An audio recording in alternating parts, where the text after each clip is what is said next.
চিপাঝাৰ চৰাঞ্চলৰ গৰুখুটি প্ৰকল্পৰ বাবে প্ৰশাসনে চলোৱা উচ্ছেদ অভিযান আৰু নিৰীহ লোকৰ মৃত্যুৰ বাবে সদৌ অসম সংখ্যালঘু ছাত্ৰ ইউনিয়ন চমুকৈ আমছুৱে ৰূপায়ণ কৰে প্ৰতিবাদী কাৰ্যসূচী।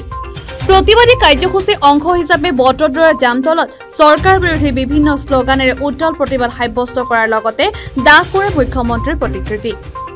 হোজাই যমুনামুখত আমছুৰ উত্তাল প্ৰতিবাদ। মুখ্যমন্ত্ৰী হিমন্ত বিশ্ব শৰ্মাৰ পুত্তলিকা দাহ কৰে আমছুৱে। উচ্ছেদিত পৰিয়ালৰ পুনৰ সংস্থাপনৰ দাবী আমছুৰ। চিপাঝাৰ কাণ্ডই কঁপাইছে সমগ্ৰ অসম।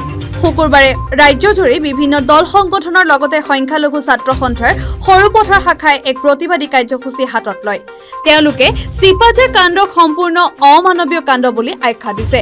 সৰুপথাৰ নগৰৰ মাজমজিয়াত ধনচিৰি আমছুৱে মুখ্যমন্ত্ৰী ডক্টৰ হিমন্ত বিশ্ব শৰ্মাৰ প্ৰতিকৃতি দাহ কাৰ্যসূচী গ্ৰহণ কৰে যদিও প্ৰতিকৃতি দাহ কৰাত সৰুপথাৰ আৰক্ষীয়ে বাধা প্ৰদান কৰে। চিপাঝাৰত ধলপুৰৰ অমানৱীয় উচ্ছেদ বন্ধ আৰু উচ্ছেদিত পৰিয়ালসমূহৰ পুনৰ সংস্থাপনৰ দাবীত সদৌ বিটিচি সংখ্যালঘু ছাত্ৰ সন্থা চমুকৈ ABMছুৰ কেন্দ্ৰীয় সমিতিৰ নিৰ্দেশ মতে শুকুৰবাৰে তামুলপুৰ জিলা ABMছুৰ উদ্যোগত তামুলপুৰৰ দুৱাৰকুছিত প্ৰতিবাদ সাব্যস্ত কৰে। হাতে হাতে বেনাৰ প্লে কাৰ্ড লৈ অসম চৰকাৰ হাই হাই, হিমন্ত বিশ্ব শৰ্মা হাই হাই, বিজেপি চৰকাৰ গুণ্ডাগিৰি বন্ধ কৰক, অমানৱীয় উচ্ছেদ বন্ধ কৰক, ABMছু জিন্দাবাদ, সংখ্যালঘুৰ ওপৰত অমানৱীয় অত্যাচাৰ কৰা বন্ধ কৰক আদি শ্লোগানেৰে উত্তাল প্ৰতিবাদ সাব্যস্ত কৰি তোলে প্ৰতিবাদকাৰীসকলে।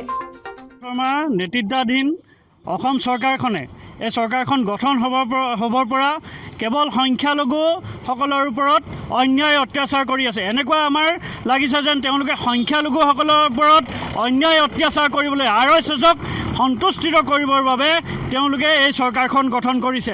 যোৱাকালি গৰুখুটিত যি অমানৱীয় কাণ্ড সংঘটিত হ'ল তাৰ বাবে আমি সমগ্ৰ অসমবাসীয়ে আমি বিশ্ববাসীৰ আগত লজ্জানত হৈছোঁ। যোৱাকালি এজন মৃত্যুবৰণ কৰা যি বৰ্বৰভাৱে আৰক্ষীয়ে এজন লোকক হত্যা কৰিলে, সেই মৃত্যুবৰণ কৰা লোকৰ ওপৰতো আৰক্ষীয়ে লাঠিচাৰ্জ কৰি আছিলে। তাৰপিছতো তেওঁলোকক এজন নিৰ্লজ্জ জধামূৰ্খ ফটোগ্ৰাফাৰে গৈ পেলাই সেই ডেড বডিটোৰ ওপৰত গছকি অত্যাচাৰ কৰিছে। গতিকে অসমত এই ঘটনা আমি পূৰ্বতে দেখিব পোৱা নাছিলোঁ।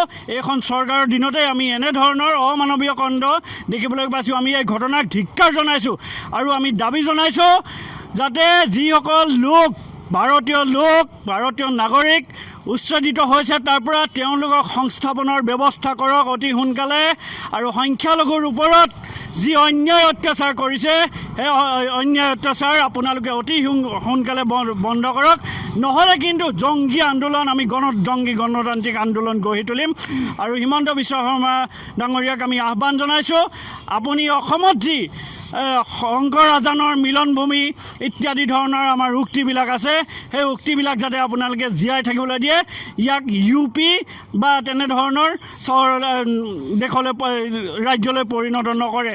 অসম এখন শংকৰ আজানৰ মিলনভূমি, শান্তিৰ মিলনভূমি। অসমত শান্তি বৰ্তাই ৰাখিবলৈ দিয়ক। ইয়াত সংখ্যালঘুৰ ওপৰত অত্যাচাৰ কৰি আপুনি সাম্প্ৰদায়িক বাতাবৰণ সৃষ্টি নকৰিবলৈ আপুনি যাতে তেনেধৰণৰ আপুনি ব্যৱস্থা গ্ৰহণ কৰে তাকে আপোনাক আহ্বান জনাইছোঁ।